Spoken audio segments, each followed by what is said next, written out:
Hey guys, and welcome to another replay analysis with our boy Sapien, Master Zerg versus Protoss. Me, the man himself, ViBE. This was a ladder game that Sapien found me in and wanted to be analyzed because he wanted to see what the fuck, ViBE? Why can't I kill you? I did all your ViBE beta jam tactics and they didn't work. Scam series is what he said when he donated the amount for the analysis. He called it a hashtag scam series. And now we're here to defend it and talk about what he did wrong. What did he do and what did he not do? How can we help him? Okay. First things first, he takes a hatchery. Pretty standard, pretty normal. Pretty standard, pretty normal. And then let's go. Wow. Yeah, that's good. Okay, let's do this. Yes. Wow. Fresh start. Wow. Thank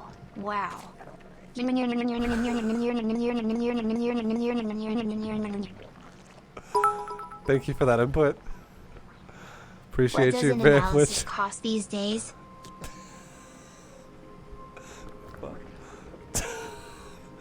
15 and above.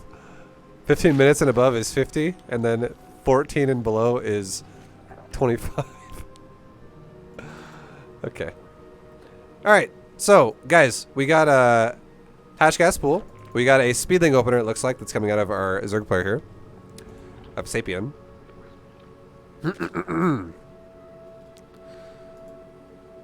Hatch gas pool, boys!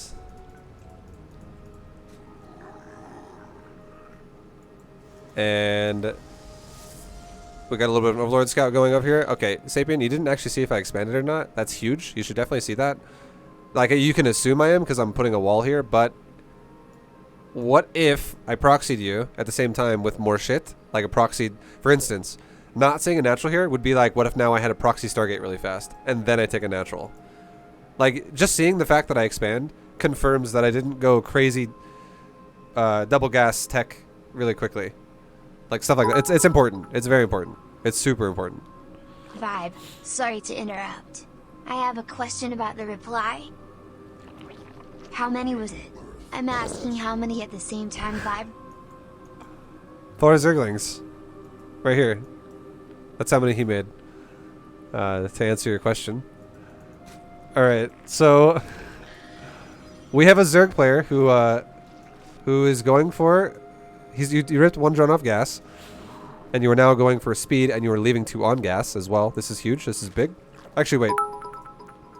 Hold on. You're going full Serral. Have a good night, everyone. Good luck. Have fun. Let's make it 20k. I like round numbers. Thank you, Rago. Appreciate you. Thank you, Necron, as well. Thank you, Bamwitch. Thank you guys for the bits. You think analysis is your ally? Yes. You merely adopted the analysis. ViBE was born in it, molded by it. I was. He didn't play casual until he was already a man. By then it was nothing to him but limiting. Yes. I am very molded by analysis. That's all I do. And now, speaking of analysis, this build is not ideal for you. Because you know what? You know what I would do with this build? If I had like a stamp, I would dip it in some ink and then I would slap it on your build. And you know what that stamp would say after I stamped it? It would say, Serral. That's what it would say. It would just say Serral. And you know what that build's designed for? It's designed for fucking Serral. It's not designed for ladder. You know why? It's because getting a build that is designed for a pro gamer with perfect reactions is not going to be useful for someone This who... analysis would be extremely painful. For you. No, it feels good. Thank you, Bandwich. This build, going Overlord speed first before Zergling speed is designed for optimal reactions to everything possible. And if you don't know how to react to things, all you do is you slow yourself down, which makes it harder to react to things. Like, you'd be better off scouting with slow Overlords, getting less information, and then doing the same thing you're doing anyways, because you'll do it faster. Because you have more minerals to work with. Like, that's legit what's happening here. If you don't react perfectly to what you see because you have perfect scouting really early, it's useless to scout like this anyways then. And I'm going to tell you right now, getting overlord speed first, going into my base right now, and seeing this, you should be throwing a roach warren down right now at like 3:30. Literally. You should be throwing a roach warren down like right now. Like spin that larva on your hatcheries, spin it, and then make the roach warren right then, right after. Because this is one of two things. It is going to be charge lots. It's going to, like, some variation of charge lots or adepts, or it's going to go into I'm thinking we start the analysis again. Possibly cover the lurker upgrade path while we're at it.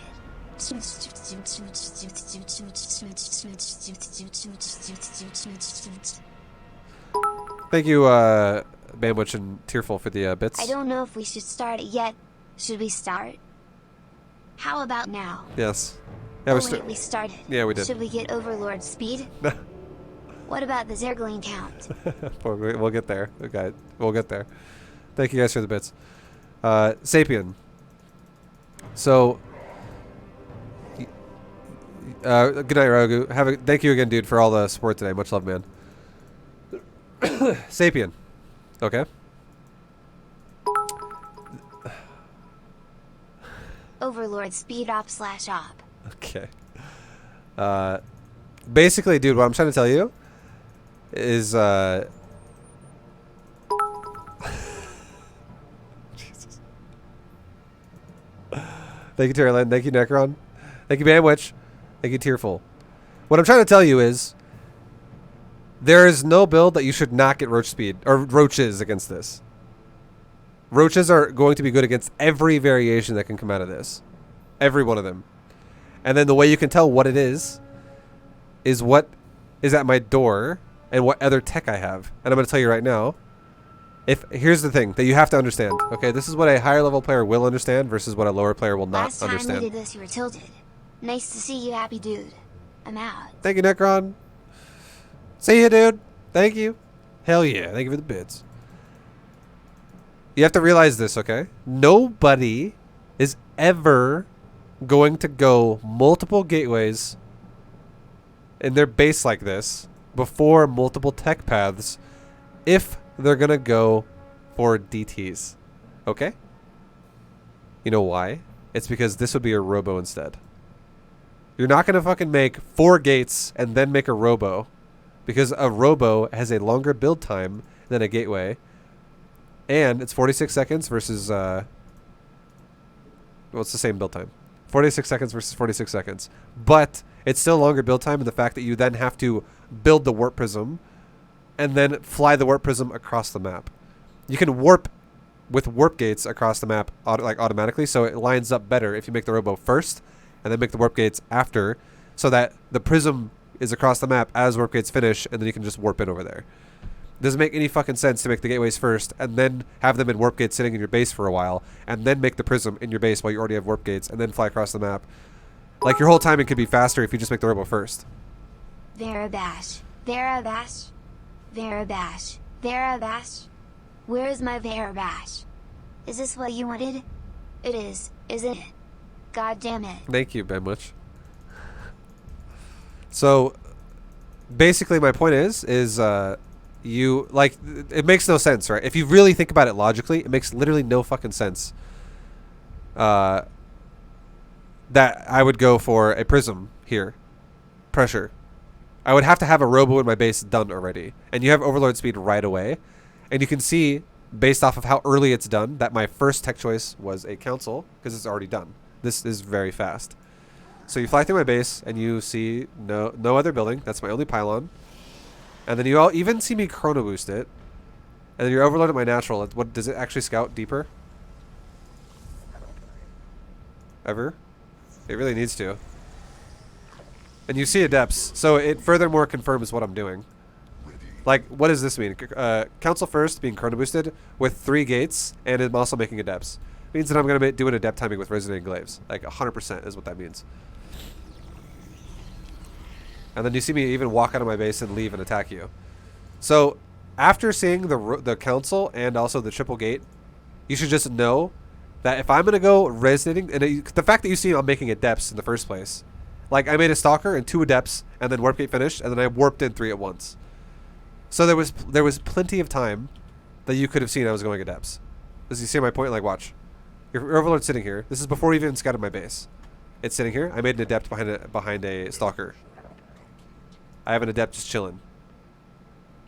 And then I come in my base, I poke your overlord a bit, you scout, and then you see another adept pop out in just a second. And now you see 2 adepts. Like, this is a big indicator that I'm going adepts. And the fact that you saw this with the other overlord, that's a huge indicator too, that I'm going to use an upgrade for the adepts. You know, my point I'm trying to make here is, there's no reason you shouldn't know I'm going for an adept timing, okay? that is like guaranteed. There's no chance there. It's a guaranteed adept timing. And you should know, as a Zerg player, if you do not get banelings or roaches against an adept timing, your build sucks as a reaction. You have not reacted properly. That is an incorrect reaction. And every reaction you do now against what I do is going to be weaker because you prioritized overlord speed. Overlord speed is not free.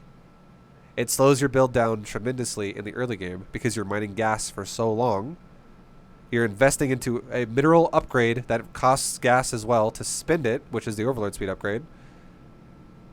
So you're again, you're mining gas for longer, and then you're spending extra minerals and gas then on overlord speed upgrade. So we don't get overlord speed? No, the point I'm trying to make here is, if you get overlord speed, every defense you're going to have is behind where it could be if you didn't waste time mining the gas like that, which means it has to be perfect. You have to make the right choice. So if you get yourself behind by mining gas, and then you also don't even react to what you scouted, and you defend inefficiently, it's a double negative. Going pure zerglings against adept with resonating glaives is an incorrect choice. That is a bad response.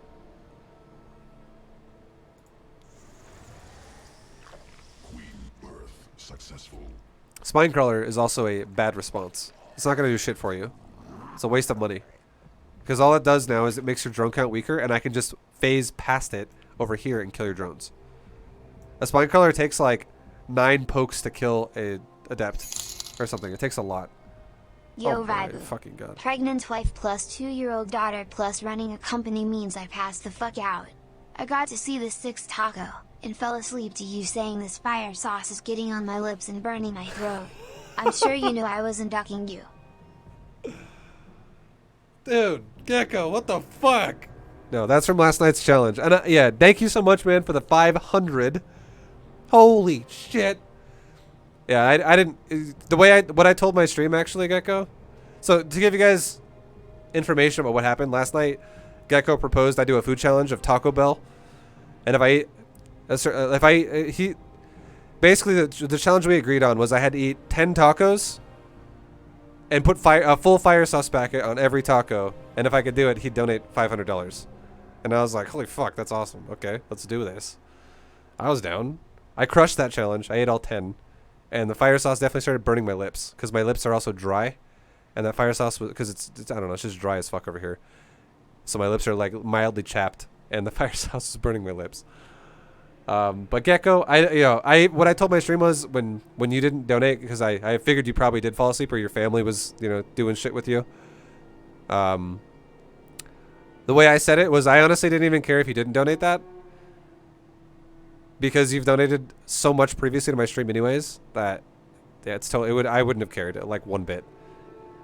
A lot of people are like, dude, you set up the challenge, you gotta be a man of your word and do the challenge. And I never thought you weren't gonna do that. I thought you would eventually do it anyways. But even if for whatever reason you were like, hey, ViBE, sorry, I actually can't donate $500 to you, I'd be like, that's fine, because you've, like I said before, you've given my stream way more than I could ever ask for from one person individually. So you're a fucking boss. Thank you for the 500, man. Again, that's like a testament again to what you've done before. Like you do massive fucking supports, and I fucking appreciate you, dude. Thank you, Echo. Love you, man. Thank you for the raid. Sal. Yeah. Beast mode. Guys, so many things. Thank you very much, guys. Welcome. Gecko, fucking love you, dude. Sal, Love you too, bro. Welcome everybody from Salstream. We're doing a replay analysis. To get back to it now, what we were talking about was the idea of getting Overlord speed is an investment, and it means you're behind a Zerg because you mine too much gas. And if you don't react properly and you react incorrectly, the Overlord speed plus an incorrect reaction is a double negative. Purple Carry, thank you for the gifted sub to Gecko. Gecko, welcome back to the fucking V-Fam, bro. So, Sapien. Incorrect reaction. This masses Zergling shit is incorrect, and here's why, okay? Here's why. I'm going to tell you right now, I fucked this up in this game because we attacked you before we had adept glaive speed. Let me tell you what a good... I'm a bad Protoss, okay? But let me tell you what a good Protoss will do. A good Protoss will do a timing where they will push you. They will also not miss chrono boosts on this. I chrono boosted it once. Good Protosses will chrono boost multiple times. And what they will do is when they push you, they will have resonating glaives. They won't not have it. And they will always stand next to walls to limit surface area of Zerglings while they move forward with psionic transfer phases, the shades. And then as soon as they get close enough to your base, you know what they do then? They shade into the cracks of your mineral line. They shade into your crack. And once they're in your crack, there's no getting them out of there, okay? They're just kind of wedged in there at that point. And your lings get really bad surface area. Meanwhile, it compromises your drones. So, pure lings is awful against this. Queens and spines are not going to kill my adepts at a reasonable rate to where it's worth it to go mass lings. That never happens. Like, the more spines you make, the further behind you get anyways. The more queens you make, that's just kind of excessive. If you just made roaches, though, or banes are not as good as roaches in my opinion. I think roaches are the best supreme option because a bane and a roach cost the same amount of gas. But all you need is like 6 to 8 roaches. That's it. Just like 6 or 8. And you could kill adepts like in one volley of the roach. Adept dies. One volley and adept dies. One volley and adept dies. They would die really fast. And it would be very efficient with your larva. But instead, how many lings do you have? You have 10 larvae worth of lings already. And you have 3 more larvae being made. We're going to keep track of this, okay? So 6, we'll say you made 6 roaches. You could literally get rid of this with 6 roaches, which is 6 larvae. So far, you've already spent 13. And I wouldn't even mind if you spent, like, let's say 10 larvae of... We'll actually go with this. We'll for the perfect defense, we'll say you made, like, 8 zerglings, or we'll say 10 zerglings, which is 5 larvae. 10 zerglings from speedlings, which is 5 larvae, and 6 roaches, which is 6 larvae. So 11 larvae in total. That would be like you would lose no drones at all. The speedlings would chase these shades, catch them. They would hold them in place while the roaches would kill them. That would be a perfect defense. Now, so far you've spent 13. And let's watch how much you spend in total. Larva is a big deal. So it's still 13. And I actually... Okay, so you stopped at 13. And again, that was where we talked about our kind of fuck up here. For the Protoss player, where the Protoss allowed himself to get surrounded, which is me. I allowed myself to be surrounded in the middle of nowhere. I should be next to a wall, first of all. Getting surrounded in the center is really bad. That doesn't make any sense, because you could limit surface area against the wall and only have half the adepts get able to be sat on. And then also, I allowed the fight to happen before I had Resonating Glaives. So you can see the Resonating Glaives upgrade is almost done. And it's finishing right now. It just finished right now as 3 adepts are able to get like 1 shot off. And then they did. So that was a horrible fight for the Protoss. That was terrible. That was, I would say, lucky for the Zerg. That's not every Protoss is going to play that shitty. So this response that you made of Zerglings is risky, but it worked out. Just, you know, it just happened to work out. But yeah, just know that if I got in your mineral line with glaives, this would have been way less efficient for you. All right, now we're going to keep going. So you're attacking with Zerglings again. You attacked into the Adepts of Zerglings. And you make another 7 larvae of Lings. Like, Lings are just a bad counter to Adepts. They're fucking so bad. Adepts are so... Like, once they get glaives, they just wreck Lings like crazy. So don't just... You gotta stop making Lings like this.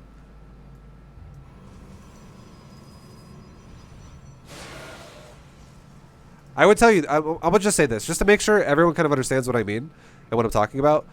There's 3 tech choices Protoss can go for off of a core. There's a Robo Bay, or a Robo. It's for Immortals and Colossus, whatever, that kind of shit. Robo. You have a Stargate, and you have a Council. Zerglings are good against 2 out of the 3 of these things. And the one they're not good against is a Council. They're good against Stargate, and they're good against a Robo. The reason why they're good against Robo is because things like Zergling Ravager are really good against players who go for this like really early Immortal all-in type shit with like Immortal Sentry.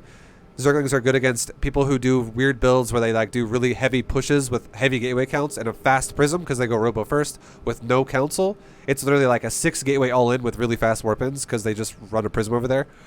Like, Zerglings are great in those situations. They're good at helping you. It's not just pure Zergling, but they're good at helping you and assisting with like Ravagers and Roaches and Queens and whatever. Zerglings are good against Robo openers. Zerglings are also the best against Stargate openers. It's amazing at how good Zerglings are if you want to make them, at how good you can just deny third bases from Protoss repeatedly, like get in, get out, snipe a Nexus that's being constructed, kill a probe that's trying to build it, do a run by in his base if he ever leaves it open for a second, stuff like that.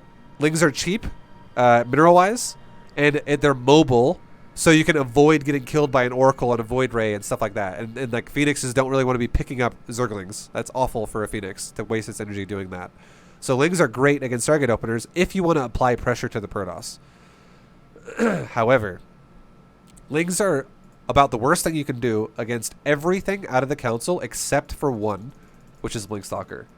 Blinkstalker struggles against mass Lings. It's not the greatest, because if you can overwhelm Blinkstalker, suddenly it's not actually that scary anymore. But I'm not going Blinkstalker. So, Lings made no sense here. The fact if I go Charge Lots or if I go Adepts, Lings are bad against both of those things. Lings are also bad if I go further into the tech tree of that and go into Dark Templars.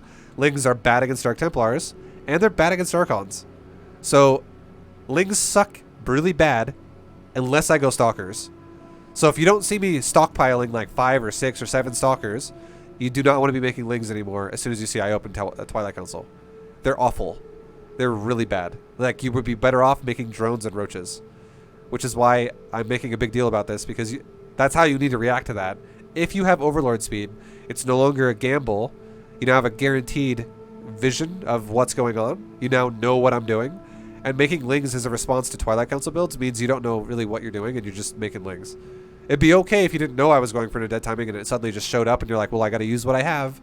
But if you if you think Lings are a good reaction to Adepts, that is so incorrect. They're awful. Adepts are like, if I'm Protoss and I see you make Lings, I'm like, sick. I get lots of kills now. Like, the Zerg wasted a fuckload of larva, and I can like guarantee that I haven't killed any drones yet, which you can see.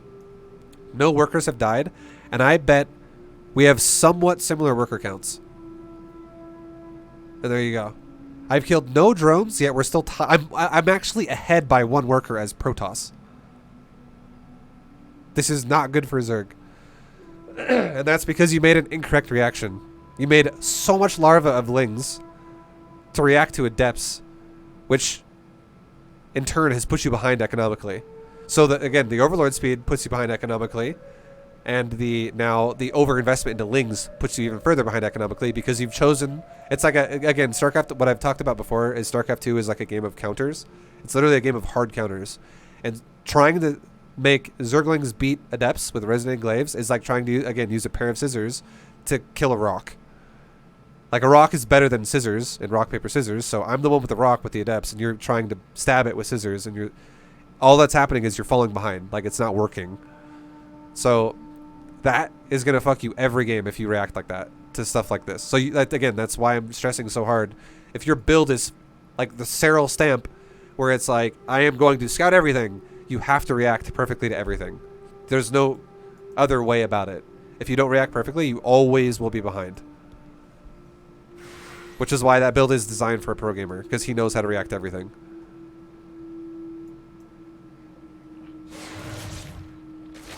Now watch this. Okay, this is more of a better example about how Adepts just fucking wreck Zerglings. Look at the worker count right now. Protoss is now ahead by a lot more, because you made a few spores, and because you're worried about the Stargates you just scouted. And here's the thing too. I'm actually gonna go back to your scout really fast. I want to see if you saw what I was building. Okay, these stargates are like bugged. I don't know why this happens sometimes, but I disagree with the excessive spores for now, because you're already going into hydras, and I have no buildup of stargate units because I opened up with adepts. I didn't open with stargate. So the fact that you're making a lot of spores now is it's a bit much. Like if I already had if I was already starting to stockpile an army, it would be more appropriate. But you have 5 queens, you have 1 injecting per hatchery, and you have 2 roaming to a creep spread, and your bases are already connected with creep, except for that little tiny bit. You have plenty of defense to kill 2 Stargate units, is what I'm trying to say. And in the time it would take me to get like 6 or 8 Stargate units, you would already have Hydras. So again, now, as a reaction, if you think about it like intelligently, where you're like, okay, how much time do I have to react to this? I don't already have an army that's just existing, but you're freaking out about this because this is the first time you saw it. But you have to realize I didn't open this way because I opened with the depths. You have to think about that. I can't just have these Stargates forever if I opened the depths like that and chrono boosted glaives. So you know that I made these after, and if you knew that, you would know there's plenty of time for you to get Hydras out if you want to go Hydra as a defense to this. So these spores you make, it just fucks you over again. It ruins your economy. You don't need them. You have to pay attention to what I'm going for. And again, that comes from, again, you're slowing yourself down by getting Overlord speed early. Some people might think it's not a big deal, it's just 1 upgrade, dude, but you're mining gas when you only have like fucking 17 drones or 19 drones for so long. It's a huge deal. It's actually massive. It's not cheap. It's not free. It's not cheap. It's extremely expensive because it's a large percentage of your entire economy at that stage of the game when you only have 19 drones or 20 drones. You have 3 drones mining gas still for a different upgrade that's not, you know, what you need really, unless you have, again, perfect scouting. And again, the spores is an incorrect read to what you scouted. So that's a double negative again from that whole concept we talked about earlier.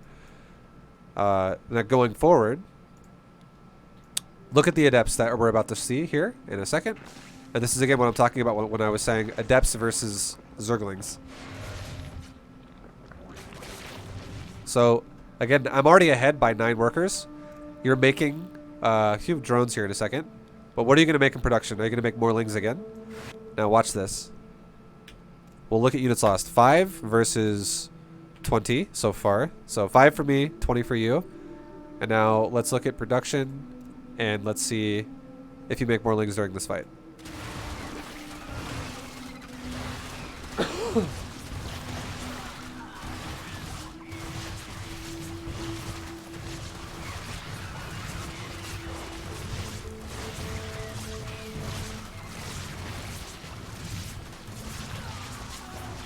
Okay, I'm glad that you made drones during that. That makes me happy that you made drones during that. Okay, where I'm like, okay, yeah, sick. Like, you didn't overcommit to making lings there, but that's not all of it. Remember what we just wrote down? 5 versus 20. Let's actually look at how many lings died in that encounter versus how many adepts have died, and it's not even over yet. Let's finish it. Okay, now it's over. Now units lost. It was 5 Protoss units versus 20 Zerg units. And now it's 13, so I lost 8 units. And you lost 39. 39 units for Zerg died there versus 8 for Protoss. That is... Now, lings are cheap. I get that. Lings are super cheap. But if you think about larva, this is basically 30 drones worth of larva. Oh, yeah. Which is, again, why... Even though you went crazy greedy there, you played crazy greedy there, you still are behind. You're still behind in workers. This is like unacceptable for Zerg. You do not ever want to be behind against Protoss. The only time it's actually okay to be behind against Protoss in workers is when you're like below 30 workers. And the reason why that works like that is because queens don't start right off the beginning of the game, but Chrono Boost does.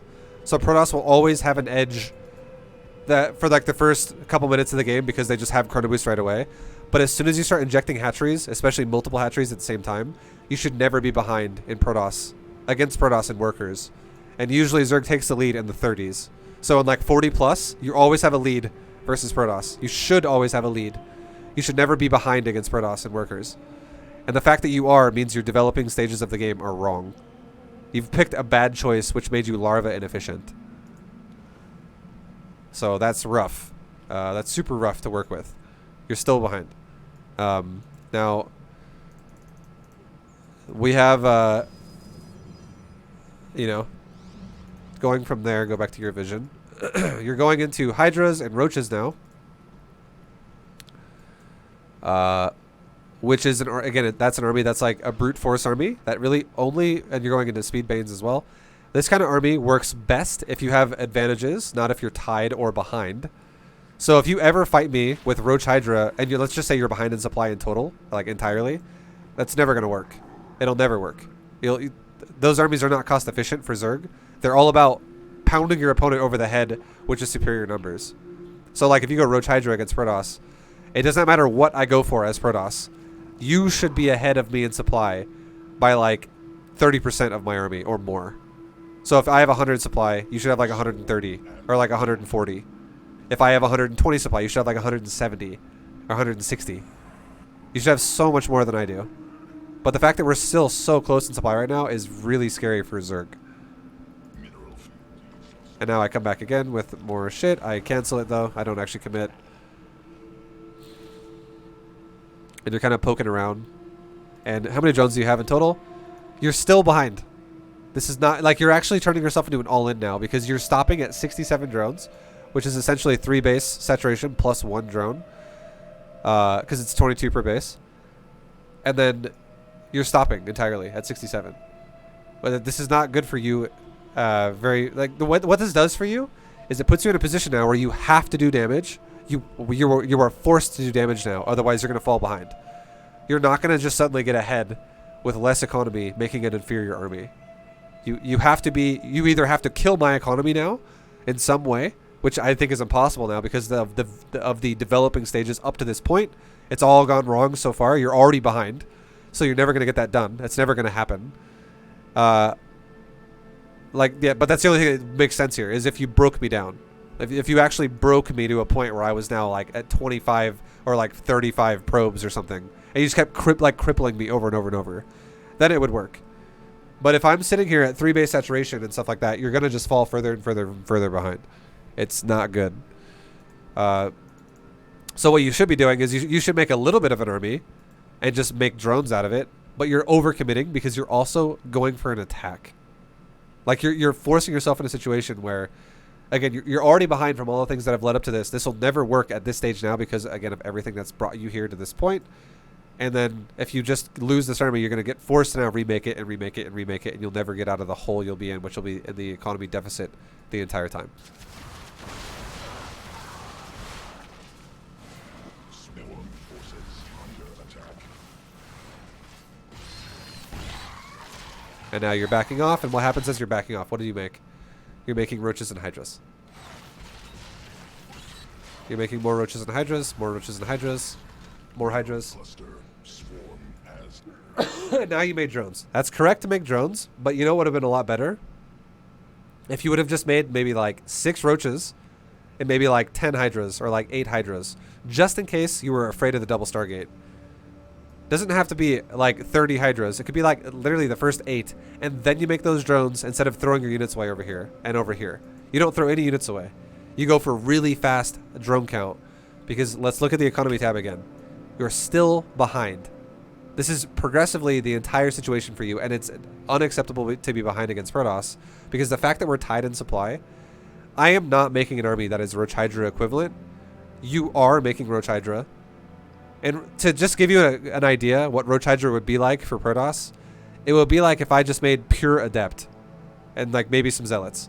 Just adept zealot. That's what Roach Hydra is like. Or like stalker zealot. Like it's just like cost-wise, it's like the same thing. It's just cheap-ass units. Neither Roaches or Hydras are really expensive. They're both cheap. They both scale kind of poorly.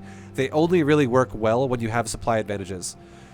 What I am making, however, is I am making oracles, which are way more expensive. I still have a good amount of adepts and shit so far, but I'm starting to go into archons, and we then go into sky toss. So my army has elements to it that are way more expensive and you don't have any expensive elements to your army. It's just Roach Hydra. So the fact that we're still tied in supply is unacceptable. And again, that all comes down to the fact that your economy has been stunted throughout the game so far because of how you opened yourself. I haven't even really killed drones. I killed 0 workers, and you're having economy problems. It's because of your reactions about how you read shit.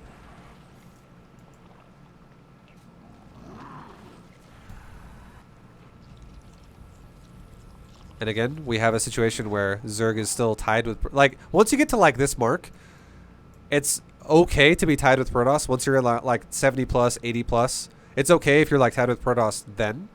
But the point about that, though, is a lot of people are like, oh, but... I mean, you both have the same worker count now. That's fine. But Zerg should have been here, like, 2 minutes ago. Zerg can be here, like, 2 minutes ago. Protoss cannot. Like, it's impossible for Protoss to get to that worker count as fast as Zerg can. It's unless the Protoss makes the Zerg play poorly or kills a lot of drones from the Zerg. That's the only way the Protoss can do that, is if the Protoss fucks up the Zerg's plans. But if the Zerg just macros to the point where they have a good amount of drones, you can do that safely, and you can get there like literally 2 minutes before Protoss does. So the fact that you're getting there at the same time as the Protoss that's not good for Zerg at all, because you're losing your advantages.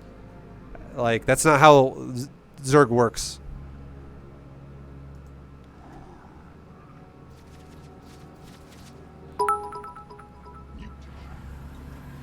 PB, penis, wang, wee wee, schlong, willy, dong, dick, wiener, Frankfurt, dude, silent flu, belly ruffian, Nimrod, Chinpei, etc. Thank you, Bandwatch, for that insightful penis stuff. Check this out. Check this out. Look at this, Sapien. You're taking a fight. This is what happens when you're tied with Protoss and supply. You're taking a fight, or when you're tied with my economy, rather. You're taking a fight with less supply, and again, it's pure Roach Hydra versus Oracle, Archon, and Adept Zealot.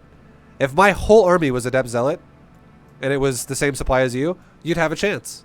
Because it would be this equivalent style army. It would be like both armies would just fuck each other up. Either one could win. But because I also have Oracles and Archons in here, it's like my supply, compared to what your army is, it's like my supply is actually like 190. Dead serious. These units scale higher than what they're worth in supply because they are power units. They are worth more than what they cost. An Oracle costs 3 and Archon costs 4. Right? Yes, I was not wrong. An Oracle is 3 and Archon is 4. So these units are worth more weight than they cost for my supply. So it's literally like, it's like having a 190 supply army versus your 157. And that there's no power here. It's just raw brute force units. There's no cost efficiency here. So your army is massively outnumbered, which is why you are going to get fucking steamrolled in this fight. So if we look at the resources lost, okay? 1,875 for Protoss versus 3,150 for Zerg. Let's look at the differences. My guess is you're going to lose more than double what I lose in this fight.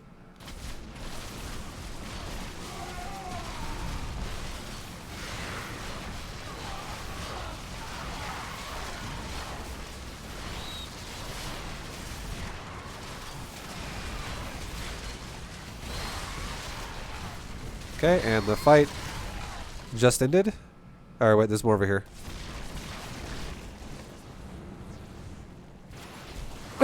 Okay, now the fight just ended. Or wait, does that overseer die?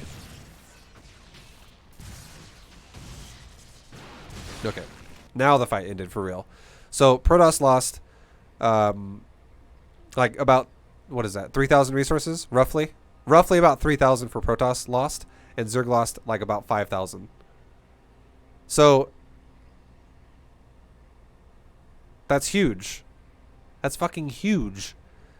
That is not an equal trade. That is definitely a trade that is in favor of Protoss. And that's, you know, that's what happens when you take a fight where even though it looks like you're similar supplies, you're really not, because the power is in the Protoss' side because you're going Roach Hydra. So yeah, that's what will happen every time. The only way you would have actually come out ahead in that fight is if your supply was, instead of 157, was at like 180 or 190. That could be comparable to what this should be like.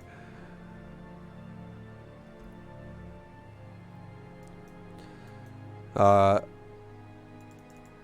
then, yeah, I mean, from there, that sucks because now what happens to you is, what are you doing as a response to this? You're making more Hydras and more Roaches. So you're forcing yourself into this all-in territory. And now what are we doing as the Protoss? We're switching our tech now because we just reset your army. And we have a good economy. Economy now is what? 81 probes for Protoss and 72 drones for Zerg. So the economy is in Protoss's favor. And the tech switch is turning into carriers. And it's versus still Roach Hydra. So this is like a lose-lose battle for Zerg. Again, it's because you've put yourself in a negative spot early, which puts you into a hole. And then you start going into this like Roach Hydra composition, and you're stuck into just going Roach Hydra, Roach Hydra, Roach Hydra, Roach Hydra. You could go Roach Hydra. I'm not telling you that Roach Hydra is bad, but you could go Roach Hydra as long as you keep me in the hole. Like you're the one who has supply advantages, and you react perfectly with your Serral build. If you react poorly with your Serral build, and you get behind in two ways because you put yourself behind, to hopefully gain leads through scouting, but then your scouting puts you behind. Double negative means you're always behind, and now going Roach Hydra styles means you're all in all the time because you are definitely all in right now, even though it doesn't look like it. If we look at your vision, you'd be like, how is Zerg all in, ViBE? I don't understand. He's got 4 bases with a 5th one on the way. It's almost done. How does that mean he's all in? Because he has literally no answer to carrier right now. If I go carrier, the game's over. He just dies. That's why he's all in. There's 0 response to carrier. And why is there 0 response to carrier? Because he doesn't have enough money to make an army and also tech switch to something better. As you can see, we have our first infestation pit coming down right now to get ready to go to Hive. And look at the bank. It's literally being macroed to the point to where there is literally no money in the bank at all. So there is no, and also, even though the Zerg's bank is this low and he's spending it very well, he has less supply than Protoss, with less tech than Protoss. So this puts you in a situation where you are definitely all in because you can't tech switch, and you can barely even make enough units to even contest what I have in the first place supply wise with a cheaper army. So you're totally fucked right now. And all the shit that happened up to this point is why that has happened.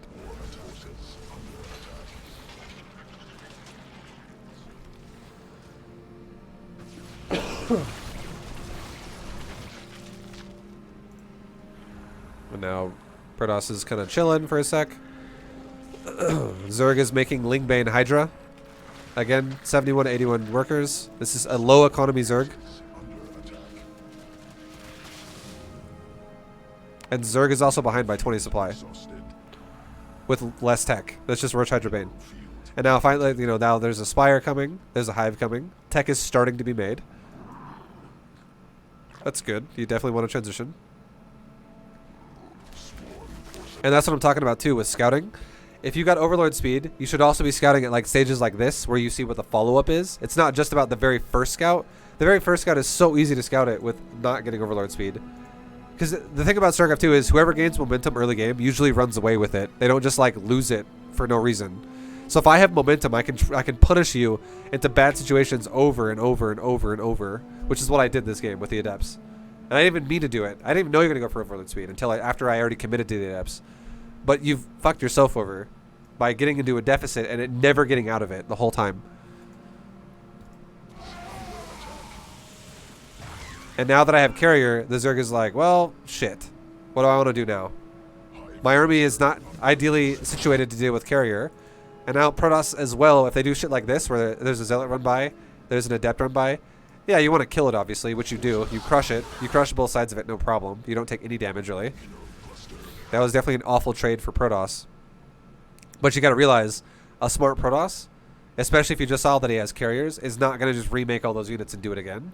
He's not going to just remake a bunch of Zealots and then a bunch of Adepts and do it all over again. He might make Zealots repeatedly to try and fuck your bases over. But what really just happened is he just freed up supply to make better shit. So the army for Protoss just went from, if it was worth, let's just say it was 200 supply a second ago, and its real value versus Roach Hydra would be worth like 260 now, or 270, because it's way better tech-wise, way more expensive. The fact that Zealots just died and Templars got remade to replace it, and a Mothership, now instead of being 260 supply worth of 200, if that makes sense, we're talking about cost. Like 200 supply of Roach Hydra is like 200 supply. But 200 supply of Carrier, Archon, Templar, Mothership, all these things that are way more expensive per supply. It's not like the same thing as a Hydra. A Templar is way more expensive than a Hydra. A Templar is way more expensive than a Roach. An Archon is way more expensive than 2 Roaches. A Carrier is way more expensive than 3 Roaches or 3 Hydras. Like, the Protoss value is so much fucking higher. And if my last army that had Adepts and Zealots still kind of mixed into it for like 30 supply of it, if it was worth like 260, replacing that with Archons and Templars and Mothership and more Carriers or whatever, now suddenly the 260 ramps up to like 290. And now it's even more like powerful of an army. It's way the fuck up there. It's so scary. So every second that goes by, the Zerg is getting more fucked because the Protoss is getting to a death ball, and the Zerg is stuck on Roach Hydra Bane. And it's because the Zerg is stuck into a hole. So the way you get out of this is you don't get into this. If you put yourself into this, you have to realize the only way this works is if you get aggressive, if you max out quick, and because you have high supply advantages, and you just punish the Protoss repeatedly. That's the only way styles like this will ever work. If you don't capitalize in the mid game or the early game, and then you find yourself in situations where you're trailing workers and supply the whole time, sticking to tech choices like this all game for like 13 minutes, you're dead now. There's no way out of this. You're dead. You've needed to avoid you needed to avoid taking the steps that you took to get you in this position before they happen, because now even if we switch places, and now the Sapien played Protoss and I played Zerg, and I'm the one who's teaching Sapien what to do, I would still die as well. I would not be able to win this fight as Zerg. Even if it was versus Protoss, who just fucking A-moved me at this point. Like, Carrier, Mothership, Archon is going to obliterate this army. It's not going to be close at all. The only way our Zerg would win here is if you counterattacked. Like Nidus, counterattack. And you just somehow make the Protoss repeatedly run around their base. And you just somehow kill economy every time you counterattack. And you like use Nidus not only as an entrance, but also as an exit. And you're like, Carriers are here, run back in the Nidus and get out of there. Make a new Nidus over here, do it again. And if the Protoss lets it happen, that's like the only way you win here, is if the Protoss plays like absolute shit while you break the economy down. But if you just straight up take a fight against their army, you never win. There's 0 chance of winning. 0. And making Spores is not going to help you either. Spores is what you would want to make after you make an army that can deal with it. You do not want to make Spores first. Spores are actually garbage to make first. I would say the best thing you could do right now would be send your army, like I just said, send your army in little bits and pieces. Send like 10 supply or 20 supply down here. Send 20 supply over here. Make a Nidus Worm. Send like 20 supply into my main base. Do something to like slowly bleed out your army and hopefully keep me defensive while you replace that supply into drones if you need it, and more better units like Corruptors or whatever to deal with the army that I'm now having. Because if you just wait and expect to fortify yourself with this army and you never exchange it for better units and you just have it, you're dead. Mineral fields depleted. And let's see what happens here. The Protoss goes in here with a bunch of oracles. It was like 7 oracles that just committed here. And I'm killing drones, and I lose them all. I killed that was a horrible trade for Protoss again, where you're like, oh, fuck. That was not good. That looked like shit. Like, that was 7 oracles that just died to kill, what, like 7 drones? Or 8 drones? That was terrible. But now what happens for Zerg? Does Zerg remake drones? And what happens for Protoss? What does Protoss make? Carriers. Carriers get made versus what? Swarm forces under attack. Nothing gets made for Zerg. Swarm Those Corruptors were already in production before the drones died. But we just made more carriers. So we just dropped the oracles for more carriers. So we got an even better army.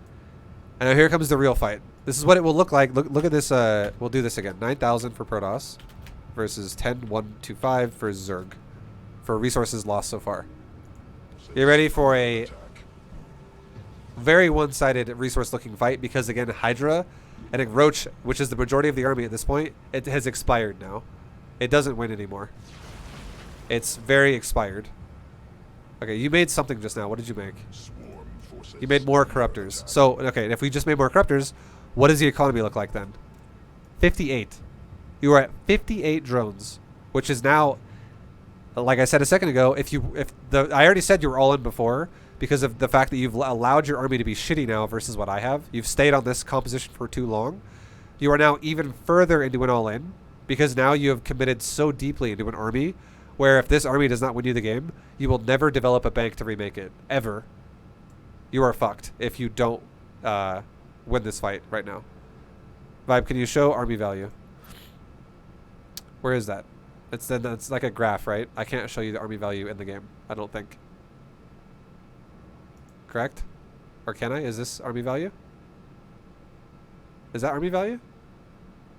It looks like it could be. So I have about 11,000 resources of army, and there's about 11,000 resources of army for the Zerg as well. And look at the supply. 111 for Protoss versus 140 for Zerg. So Zerg is up by 30 supply of army, and we have the same value, pretty much. Which is, again, it goes to show you Roach Hydra sucks ass. Yeah. Like, that's, yeah, Roach Hydra is terrible at this point. Right, get Control R. Control R is workers killed, dude. That's not army value. What are you talking about? I didn't push it because I knew it was wrong, boy. Okay, now, yeah, let's watch this fight. Again, what 9,000 versus 10,125.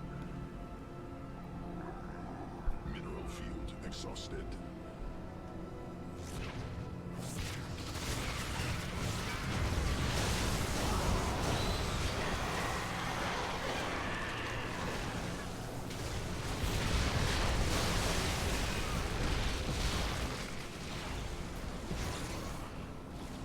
And first fight is over.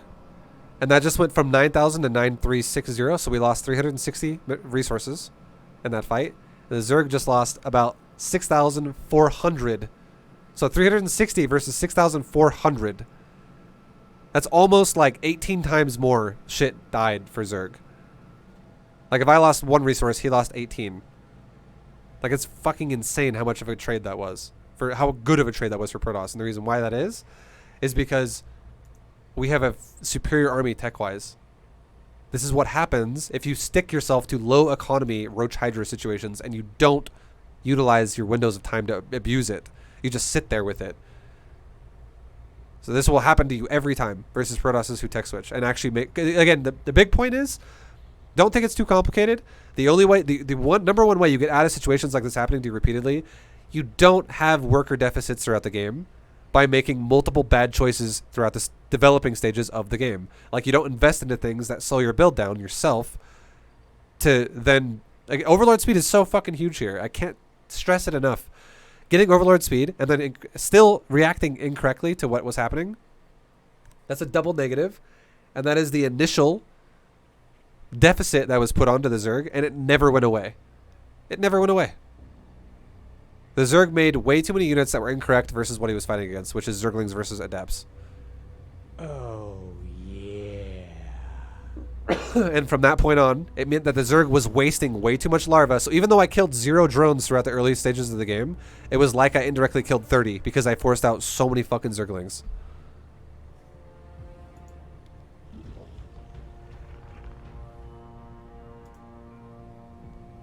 When if it was just made roaches being made, you would definitely only have to make like a fifth of the larvae you made on Zerglings, and you would be fine. And now let's look at the next fight. We won't write the next numbers down, but watch the next fight. Just pay attention to the supply, or the resource up here. At 9,000 versus 16,000.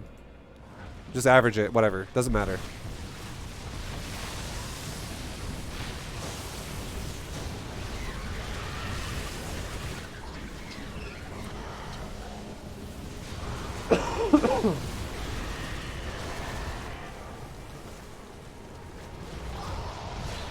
And now all these hedges don't count because he left the game, but like that fight also went pretty poorly. 9,000, we just lost like 3,000 resources for Zerg, or for Protoss, like 3,000, and the Zerg just went from like 16 to 23. Okay, it's like, it's fucking huge. It's like, it was like 16.7, so we'll say like 6,000 died for Zerg and 3,000 died for Protoss. Again, that's like a 2-to-1 trade in Protoss's favor. And that's, again, it would get really, like if all these units were counted that died now, that after leaving the game, this would be like another 1,000 resources right here. This is literally worth like 1,000 resources. Just these Hydras alone are worth, like 900-ish. Like, they're almost worth 1,000 alone in the Hydras. So, yeah, it's... Or they're actually, I think these Hydras are worth more than 1,000 by themselves. They're worth 1,050 in just Hydras. You get my point, though. It's... You want to definitely try to, like, get a good economy, retain a good economy, and then punish your opponent if you're going to go for Roach Hydra, which is okay. But then if you're going to go Roach Hydra, just know if you keep making Roach Hydra repeatedly before you make a full saturation of drones, you are now all-inning your opponent. And the only way that makes sense is if your goal is to break your opponent's economy as well. Like, break his expansions. Because if you just keep making Roach Hydra, Roach Hydra, Roach Hydra, Roach Hydra, and you allow your opponent's expansions to just stay alive and stand there, and you don't kill them because you just attack, you run away, attack, run away, attack, run away, you are falling further and further and further behind. And you should know that. Like, you should know that that's failing as Zerg. Because Roach Hydra, sitting there defensively, if you just go, I failed like 4 attacks in a row, I'll just max on Roach Hydra and wait. You're fucking dead. You're so dead. If the Protoss then just goes, okay, well, I'm going Skytoss now, or whatever, he transitions to something stronger. Even if it doesn't even be, it doesn't have to necessarily be Skytoss, it could just be Charge the Archon Immortal with Storm, and you would still get fucked with Roach Hydra.